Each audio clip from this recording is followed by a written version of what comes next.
Hello everyone, welcome back to my YouTube channel. My name is Dr. Hamid. Today we are going to discuss Marfan Syndrome and Homocystinuria, two high yield topics for step 1 and step 2 preparation. I'm using first aid and I would highly recommend using first aid for step 1, step 2 as well as for step 3 preparation. So before we jump into Marfan Syndrome, first we will discuss about elastin. What is elastin? It is a stretchy protein which is found in skin, lungs, elastic ligaments, large arteries, vocal cords, epiglottis, and ligamentum flavum. Ligamentum flavum connects the vertebra. Okay, so elastin is rich in non-hydroxylated proline, glycine, and lysine, as compared to collagen, which is rich in hydroxylated proline, glycine, and lysine residues. Tropoelastin, first there is a formation of tropoelastin with fibrin scaffolding, and cross-linking of elastin occurs extracellularly by the enzyme called lysyl oxidase that gives elastin its elastic properties. Um, the enzyme that breaks down elastin is called elastase, and this enzyme is normally inhibited by alpha 1 antitrypsin, a molecule that is produced by the liver. So alpha 1 antitrypsin normally inhibits the enzyme called elastase. If there is a deficiency of alpha 1 antitrypsin, elastase will no longer be inhibited, and elastase then breaks down elastin, and which can cause COPD. Okay, now we will start with Marfan syndrome first, then we will talk about homocystinuria, and then we will compare the important findings, important differentiating points you should know between Marfan and homocystinuria. So, what is Marfan syndrome? It is an autosomal dominant connective tissue disorder.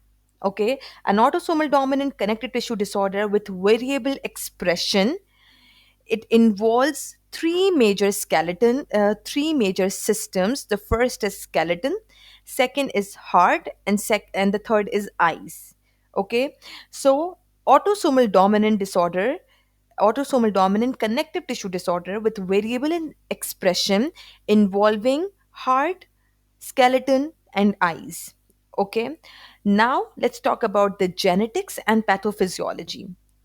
It is caused by FBN1 mutation on chromosome 15. Very high yield. It is caused by FBN1 gene mutation on chromosome 15 that results in defective fibrillin 1. Okay, the mutation in FBN1 results in defective fibrillin 1. And what is fibrillin 1? A glycoprotein that forms a sheath around elastin. And it also sequesters transforming growth factor beta. So, what happens in Marfan syndrome? There is a genetic mutation in FBN1 gene mutation on chromosome 615.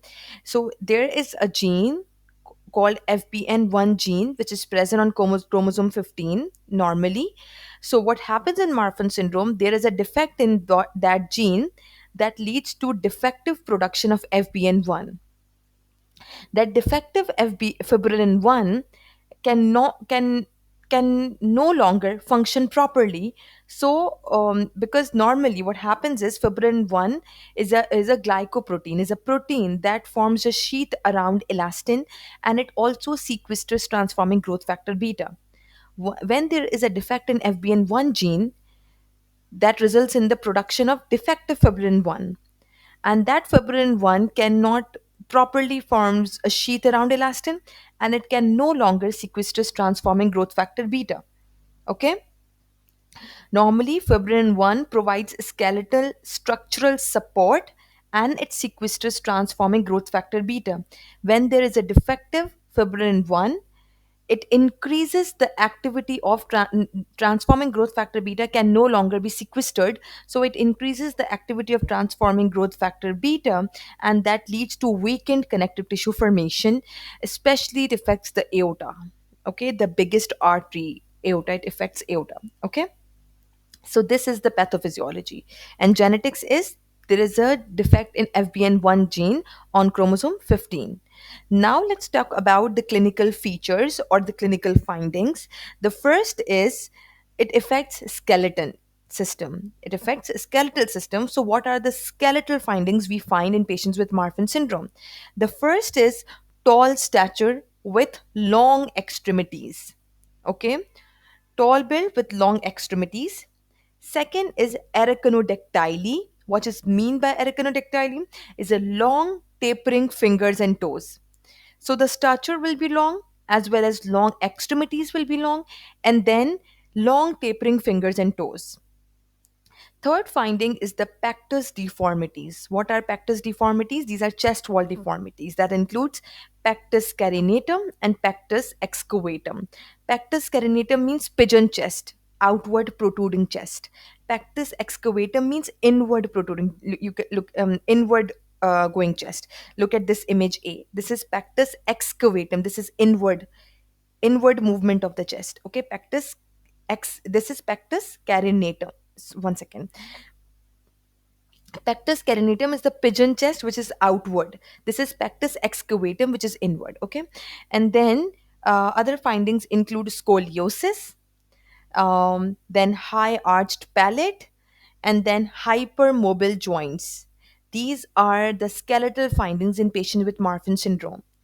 Now let's talk about the cardiovascular findings.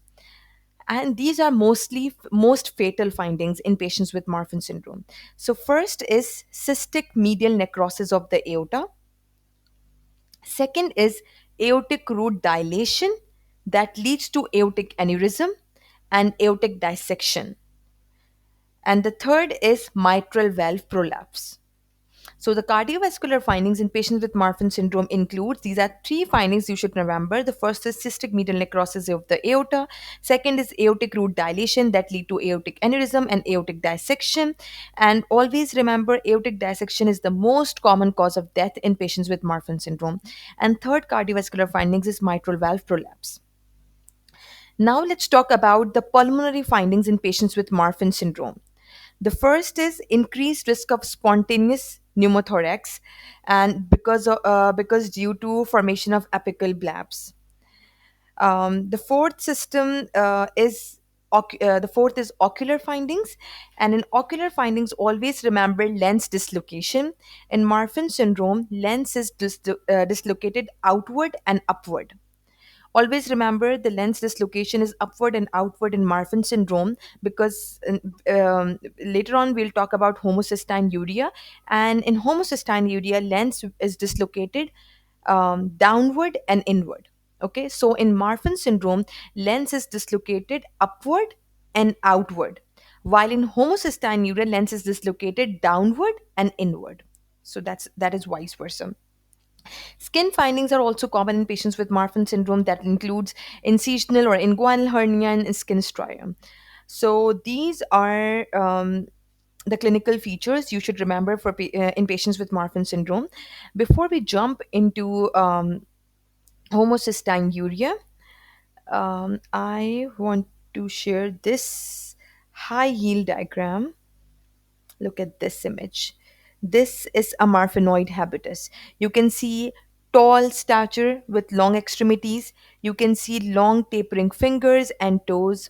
You can see pectus carinatum, pectus excavatum, which is breastbone dips inward. You can see the vertebral findings as well, kyphosis or scoliosis. This is the Marfanoid habitus, and this image is very common. I've seen a lot of questions in UWorld where they give you this particular diagram. Okay, now the second topic is homocystinuria. Very high yield for step 1 and step 2 as well. So what is the cause of homocystinuria? Most commonly, it is due to cystathione beta synthase deficiency. So, homocystinuria most commonly is due to the deficiency of cystathione beta synthase enzyme. Because of the deficiency of this enzyme, there is decreased conversion of homocysteine, and then this homocysteine will build up in the tissues. So always remember, the most commonly homocystinuria is due to the deficiency of cystathione synthase, cystathione beta synthase enzyme deficiency, that leads to buildup of homocysteine in the tissues. Okay, but less commonly there are other causes as well for homocystinuria, and the other causes includes decreased affinity of cystathione beta synthase enzyme for pyridoxine, which is vitamin B6, or it could be due to homocysteine methyltransferase deficiency, which is another enzyme, or it can be due to deficiency of folate, which is vitamin B9 or vitamin B12. But always remember, the most common cause, the most common enzyme that is deficient in homocystinuria is cystathione beta synthase. Now we will talk about clinical features. Always remember, clinical features, clinical presentation of homocystinuria mimics Marfan syndrome. Mostly you'll see a lot of findings that are similar to Marfan syndrome, but there are also key differentiating features you should remember, Marfanoid features. The common findings between homocystinuria and Marfan syndrome includes tall stature, pactus deformities like pactus carinatum, pactus excavatum, increase arm to height ratio, decrease upper segment to lower segment ratio, arachnodactyly, which is long tapering fingers and toes, joint hyperlaxity, skin hyperelasticity, scoliosis or kyphosis. So these are the findings that are similar, that are similar findings you will see in patients with Marfan syndrome. But key differentiating findings, which you should know for your step exams, which you only find in Marfan syndrome and not in which you only find in homocystinuria but not in Marfan syndrome, includes: first is, always remember, lens dislocation. In homocystinuria, the lens is dislocated downward and inward, while in Marfan it was upward and outward. Okay, this is the most tested differentiating point. You will see a lot of questions in which the question stem says all the Marfanoid features, but the lens finding, which is if the lens finding is upward and outward, you will think about Marfan. If the lens dislocation is downward and inward, you will think about homocystinuria. So always remember the differentiating points. That increases your chances of choosing the right option. Okay. uh, so the first high yield exam differentiating point is lens dislocation. Second is increased risk of thrombosis is common in homocystinuria. You will never see thrombosis risk in patients with with Marfan syndrome. So homocystinuria is a prothrombotic condition. There is a high risk of stroke, myocardial infarction, venous thrombosis in children and young adults in patients with homocystinuria, but not in patients with Marfan syndrome. Okay, and this thrombosis is a high risk of morbidity, major cause of morbidity and mortality in patients with homocystinuria. And then the third differentiating point, which you should remember from your exam point of view, is neurologic and the developmental findings, which you will not see in patients with Marfan syndrome. Intellectual disability and developmental delay is very common in patients with homocystinuria. You will see a question stem in which all the Marfanoid features are present. Along with that, if they mention the child has a developmental delay, or the lens is dislocated downward or inward, or um, the there is a risk of stroke or MI in the history. If they mention the stroke or MI, think about homocystinuria and not Marfan syndrome. Okay. Now, for homocystinuria, the diagnostic clues from for exam point of view, I have already mentioned, I'm repeating that again and again: lens dislocation, thrombotic risk, developmental delay, intellectual disability, and homocystinuria is an autosomal recessive condition, while Marfan syndrome is an autosomal dominant condition. Okay, let's talk about the differentiating point. But before that, what are the diagnostic clues for homocystinuria? There will be increase if you will do the blood test. You will see increased level of homocysteine in the blood and urine. There will be decreased level of methionine. Okay, and how we treat patients with homocystinuria. We treat patients with vitamin B6 supplementation, pyridoxine. Sometimes we can give patient vitamin B12 and folate are also the treatment options for patients with homocystinuria. I've talked about the inheritance. Marfan is autosomal dominant, homocystinuria autosomal recessive. Intellect is normal in patients with Marfan. In homocystinuria, there is intellectual disability. Vascular complications, you will see aortic root dilation, you will see aortic dissection, you will see mitral valve prolapse in patients with Marfan syndrome, but you will see increased risk of thrombosis in patients with homocystinuria. Lens dislocation, I've talked about 100 times now. Now, I'll discuss some cases which are also important for the revision point of view. Like for an example, if there's one case, a 22-year-old tall, thin male comes to the clinic for intermittent chest discomfort. He has no medical history. His father died suddenly at the age of 35 from heart problem. You are seeing there is a family history. Physical examination shows arm span more than height, long slender fingers. There is a pectus excavatum, hypermobile joints, a diastolic murmur heard best at the sternal border. Ophthalm- Ophthalmologic examination shows superior temporal dislocation. Superior means upward, temporal means outward. So upward and outward dislocation. Echo ECG shows dilated aortic root, the most likely diagnosis. So you have two options: Marfan syndrome or homocystinuria. So how we pick the right option? So there are Marfanoid features, yes, but there's a diastolic murmur at the sternal border. One finding which is going towards Marfan syndrome. Second finding is a superior and temporal dislocation of lens, which is also going towards the Marfan syndrome. Third finding is echo shows dilated aortic root. Aortic root dilation is a common finding in patients with Marfan syndrome. So the most likely diagnosis is Marfan syndrome and not homocystinuria. Okay. And the most dangerous complication in patients with Marfan syndrome is aortic dissection. It's the most common cause of death in patients with Marfan syndrome.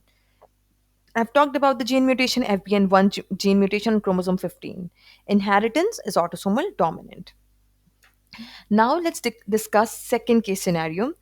A 13-year-old boy is brought by his parents due to his clumsiness and difficulty in school, with very vague finding. You would see in a lot of question stems.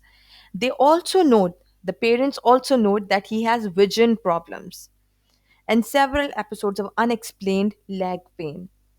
Physical examination findings includes Marfanoid features like tall stature with long Marfanoid features. Physical examination includes tall stature with long limbs, pectus carinatum, arachnodactyly, scoliosis, lens dislocation, which is downward and inward, developmental delay present. Okay, and the lab shows increased homocysteine levels in the blood and urine, decreased methionine, and increased risk of thrombosis. They have given you everything in the question stem. Most likely diagnosis is homocystinuria. What are the complications in patients with homocystinuria? Thrombosis, increased risk of thrombosis, early stroke, DVT, myocardial infarction, arterial thrombosis. Inheritance, autosomal recessive.